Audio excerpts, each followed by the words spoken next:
Hey guys, welcome back to my channel, Cosmic Mystical Goddess, back with another video.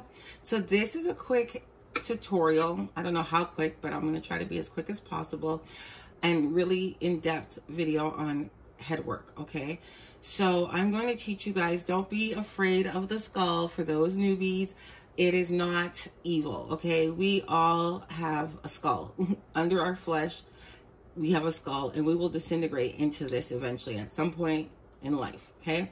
So this being said, this will be a representation of you, yourself, or whoever you want to do this for, okay? This is a quick, not a quick, but it's a really effective, really strong spell breaker, because most spells are done to control your mind. So if anybody wants to have access to you, they need to change your thought process, right? So they usually do some form of headwork. Either they get a figure candle, a skull candle, or a skull like so, and they perform rituals.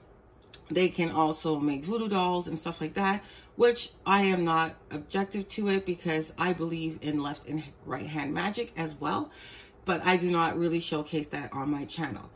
And that being said, because not everybody is really interested in the darker side, and a lot of them are afraid of it, okay? And there's enough channels out here doing it, so I'm more of the counteracting aspect of magic, okay?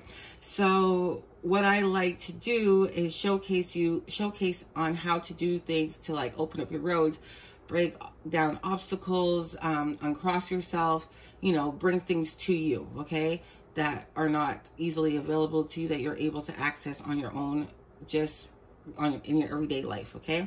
So utilizing spiritual ways of doing it, why not? So like I said, this is a really easy one. It's not really hard to do. You just need to know what you're doing, okay? And everything is about intention. Spells are words. How do you spell a word? Spell. So that is exactly in essence what this is, okay? So we'll be speaking over this skull as it is you. I'm just doing it as an example to make it a lot easier. Instead of doing it on a target, we're doing it on yourself, okay? So I'll just say this is me. So I have one that's fire safe. So I would put, like, anoint a candle, a white candle, which is preferable for this type of work, for like getting rid of stuff. Spiritual blockages, anything of that nature, like curses, hexes, jinxes. If you feel those things are hindering you, or they may play a role in your life right now, you feel like somebody's taking you to the graveyard, they worked a voodoo doll on you, you feel like somebody's casted some type of thing to affect you in some way in life, then this is a great way to break it, okay? So I have here my blockbuster oil, which I anointed with each candle a different oil, the 3 black ones, okay? If you don't have black, you can use white or red. And usually tea lights come in white, so those are easily found at your local dollar store or Dollar Tree, okay? I have Spellbreaker oil that I added to one of the candles, and I have Uncrossing. So we're hitting it from every angle, right? From different perspectives. So we're getting rid of obstacles, we're getting rid of spells, curses, stuff like that, and we're uncrossing your life, right, in this matrix. Because I personally believe in reincarnation. I believe our souls are eternal, our spirit is eternal, and that we take a new vehicle, a new form, a new body each lifetime we come in, right? So that being said, your soul carries all of those different, in your subconscious, you carry all of those things with you, which is stored in your Akashic records. And in order to access it, it's usually, you have to go through your 8th chakra. So most people know about the 7 chakras, right? That's more universal.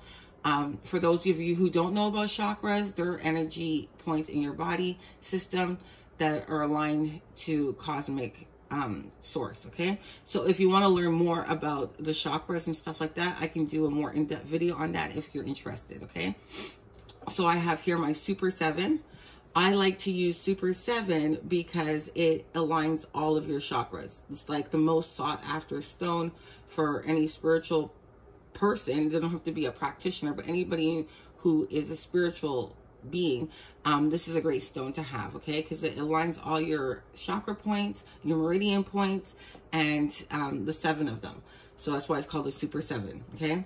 So because I want those all aligned in order to access the 8th chakra, which is located about 6 to 12 inches above your crown. And your crown is sitting right here, okay? So it'll be 6 to 12 inches above it. The light and the color of it may depend on you. So you have to meditate in order to discover what that is. Most say it's white. Some say it has a bit of green. It really is individual. You know, it's up to you how it may be, how you may perceive it. Okay. It helps you, allows you to gain access to your Akashic records, which is like the book of life, your book of life. Okay. It helps you understand who you are, why you're here, all those things. And if you're a clairvoyant, usually that is a good sign that your 8th chakra is accessible, okay? Because you're able to see like stories like in visual. So you're not just hearing things through spirit, you're actually able to see like a movie, what's happening, right? Like in snapshots of it, or just a whole film if that need be, right? So I might be going off a little tangent, so I'll get back to it. So we're working, for me, I like to do this for like accessing the 8th chakra and removing any blockages to the divine, okay? So like I said, a lot of times you have blockages like that because things have been done to you.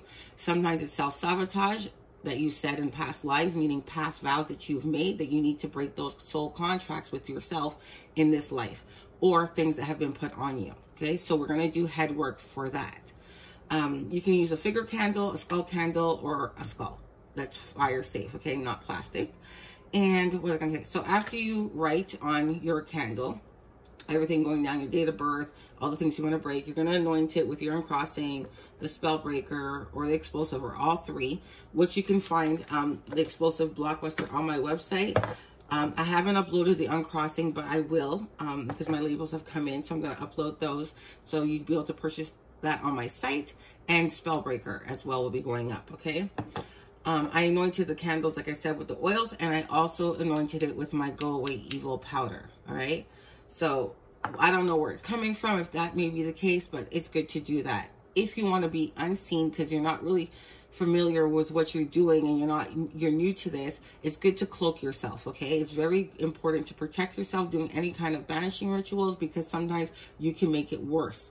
So if you're not able to seek out a practitioner, then I would suggest that you cloak yourself before you do any type of work and protect yourself. So you can do a sea salt bath or shower, and I sell cloaking oil on my website, so you can use that as a shield as well, okay? When you're doing anything, banishing, breaking curses, stuff like that. So once you have all that anointed, oh, I didn't even mention my little stones here. So I have some raw form of tourmaline. You can use black tourmaline, which is great for breaking psychic attacks, stuff like that, and breaking evil. And in general, it's a protective stone. You can also use onyx, and you can use tiger's eye. If you don't have any stones of that nature and you only have clear quartz, you can use that too, because it amplifies the energy, right? Or you can use sea salt. So what you would do is you would take sea salt and place it in your palm of your hand, and then you would pray over it. So you can make the sign of the cross if you're into Catholicism or you're a Christian, or you can just make the sigil or the sign of the Ankh, or you can just pray. You don't have to make any type of symbol or sign. You can just pray and speak over your salt, okay? Once you consecrate the salt, saying that you want to banish and break all evil and for protection, you place it counterclockwise around, and then clockwise around your tray, okay? That's another form. So, or you can use the Go Away Evil powder too and place it around there, but it's not necessary if you already have it on the candles. I just think the salt would be enough, or the stones, because you like to preserve, like, you don't want to waste product. If you don't have to, you can just keep it, but if you have the currency to do so, go right ahead and sprinkle it all over, right? And you can even sprinkle some on the cranium as well, the skull. So once you're done doing that, you will take some a lighter or some matches, and you would burn the bottom of this, and then you would place it on top of your skull.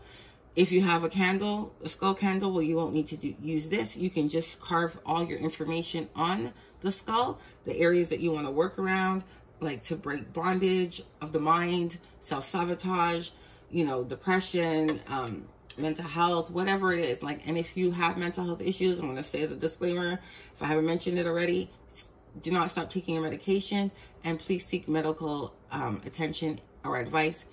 If you feel or you have suicidal thoughts, that's very important to not, you know, negate that. Just really pay attention to it and seek the help that you can out there, okay? But this is also another method that you can use in order to help you dissolve any type of those issues that you're facing, okay? Especially if they're onset and there's something that you've never had before and you don't have a medical history of it, and you just feel like you're just out of yourself or beside yourself, then this is a good spell to do as well, okay? So while you're working on your 8th chakra, you're still breaking any barriers that you may have had from past life and in this current life, whether it's from yourself or from others, okay? So this is a quick tutorial. I'm not really burning or doing anything for myself with it. I just want to show you guys. Oh, and one other thing here, I have the petition. I almost forgot to tell you guys. So what you would do is write your name, your full name and date of birth. So I just have Mary Jane, born May 12th, 1989, okay? And then I just have uncross, go away evil, in all directions of time. You can put whatever it is that you want on there. Just a sample, but you can just use a parchment paper, a piece of parchment paper, or a brown paper bag, okay? So then you would just place it underneath your skull, and then you would pray over your skull. And you would state all your intentions and everything that you want to break from you, known and unknown to you as well, okay? From people that are from known and unknown enemies. So you break anything that's known to you and unknown to you, and from unknown and known enemies, okay? That's the key right there too. So you pray over it. You can baptize it. You can make the sign of the cross. So you would go like this over it. If I told you, if your faith is into Christianity, if that's your base foundation, then fine. If not, use what is, you know, relevant to you, okay? And what resonates with your soul. And then you pray over it, say what you got to say, baptize this, consecrate it as you, and you are ready to cast your spell. The best time to perform this spell is during the waning moon, okay? And the best time to do it is in the nighttime when you're going to bed. So just before you're going to bed, you can prep it, do everything you need to do, and then light it, okay? You can have your ancestors assist you with this working, or any deity of your choice, of your spirit team, okay? Also, best time to do it at night, before you go to bed, because you are resting and you are out of the way. Your mind is at ease and it's easier to work, okay? So like I said, if you're doing this for yourself or a target, I always prefer to do this. I suggest you do this in the nighttime, okay? For fire safety, you know, I have to tell you, make sure that you stay close to the candle. Even if you're sleeping, keep it nearby so that you're alert. If anything does change with the candle, you can observe it and you can, you know, tend to it right away, okay? So I have to say that as a disclaimer, because I don't want nobody burning down their house because of me. So this is a quick tutorial, like I said. I hope you guys like it. Please like, share, and subscribe. And I have more videos coming for you guys soon. Bye for now.